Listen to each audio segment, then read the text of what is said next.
If your mosaics don't look quite right yet, it might not be your design. It might be the method you're using.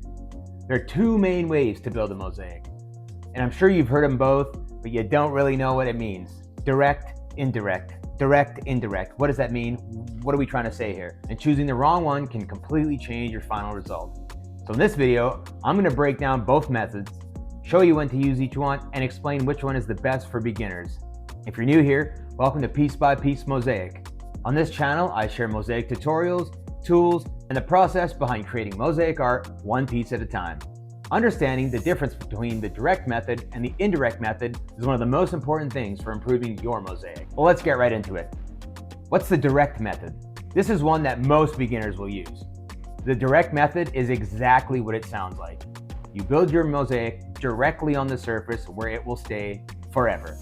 If you're making a mosaic on a board or a frame or a panel, you're placing the tiles directly onto the surface. Here's the example. Let's say I want to make a mosaic of this bird. I've got my design and I will glue my tiles directly onto the board. Or in this example, I'm making this deer head. There's my design. I'm gluing the tiles directly to the board. You start by putting your design on the base where it's gonna stay, and then you place each tile face up one by one using the adhesive that you've selected. Once everything is dry, you apply grout and you finish the piece. Here's another example of a direct method mosaic. I had the design of my bird on my backing and I've glued the tiles directly to the piece where it's gonna live forever. This is it, this is finished. And then I grouted it and voila. This is the direct method. The direct method. You're putting your tiles directly on where they're going to live until the end of time. The biggest advantage of using the direct method is that you can see your design as you go. You can adjust the placement, spacing, and colors in real time, which makes it much easier to learn and much more beginner friendly. But there are a couple limitations.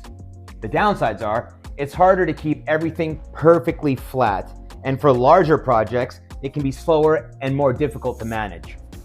But here's where things get interesting, because the second method solves those exact problems. The indirect method is almost the opposite of the direct method. Instead of you're building your mosaics on the final surface, you build it somewhere else first and then install it onto its final resting place. How does the indirect method work? I'm sure you've all seen these tiles before where you can buy for backsplashes or in washrooms, and the tiles are glued to this mesh, which then you would install wherever you want them. This is a great, easy example of an indirect method. You start with the design on paper or on mesh, and you place your tiles face down onto the surface using temporary glue or adhesive paper. So while you're working, you're actually looking at the back of the tiles, not the finished side. Once the section is complete, it gets transferred to the final surface using mortar or adhesive. In some cases, such as my example here, I'll be gluing my tiles using water-based PVA glue, gluing the design onto this piece of paper. Then I'll get my mesh, glue the mesh to the back of the tiles. And then once that's all dry, I can move it to where it needs to go. Once it's all set, because the glue is water-based, I can wipe down and wet the paper and it'll peel off of the front of my tiles. The biggest advantage of the indirect method is that it creates a very flat and even surface, which makes it perfect for floors, large wall installations, public installations, and architectural work. It's also much faster for large-scale mosaics because you can work in sections.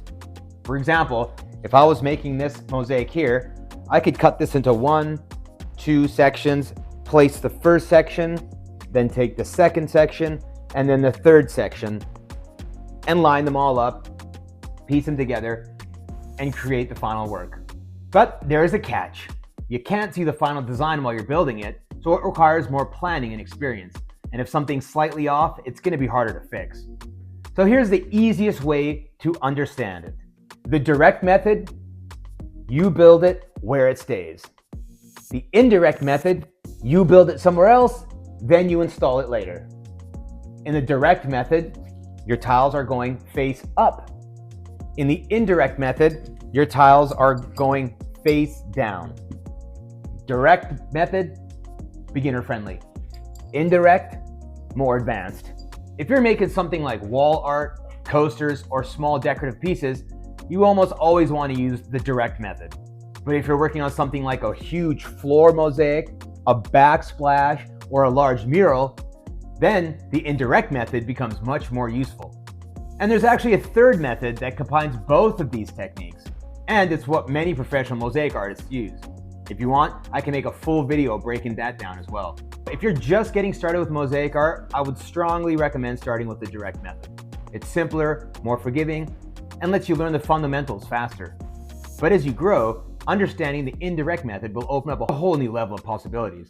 Let me know in the comments, which method are you currently using? Or which one are you planning to try? And if you want to learn more about mosaic techniques, tips, tools, and beginner guides, make sure to subscribe to the channel. I hope this video was helpful and you now understand the difference between the direct method and the indirect method. Thanks for watching, and I'll see you in the next video.